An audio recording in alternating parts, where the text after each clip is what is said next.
An expert from New York says that local governments in New York face constraints in addressing gun violence if the U.S. federal government keeps existing laws unchanged.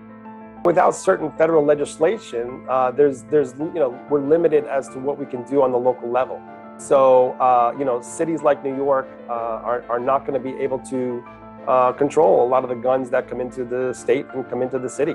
But this has been a problem going on for decades now. I mean, New York City has some of the toughest gun laws in the country, but the problem is that the overwhelming majority of guns that are used in crimes in New York City are out-of-state purchased guns. New York and a lot of other cities around the United States have been experiencing a pretty significant increase in shootings and homicides, and that's really started since the beginning of the pandemic in spring of 2020. A lot of those reasons we assume are linked to the pandemic. So unemployment, financial stressors, which then lead to things like housing insecurity and food insecurity. And then all this kind of leads to mental health stressors, and it's these mental health stressors, plus the big surplus in guns we have in the United States, that typically end up with this increase in shootings and homicides.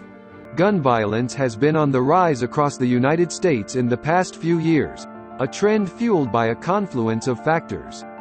More than 21,000 people have died or been injured due to gun violence in the United States so far this year, during which time it has seen at least 130 mass shootings, according to a database run by the nonprofit research group Gun Violence Archive. On Tuesday, New York City saw one of the most horrific shootings in decades when a gunman opened fire into commuters at a crowded subway station, leaving over 20 people shot or otherwise injured. On the same day of the shooting, the U.S. State Department released its country reports on human rights practices of 2021, which criticized other countries' human rights situations while making no mention of its own deteriorating human rights situation.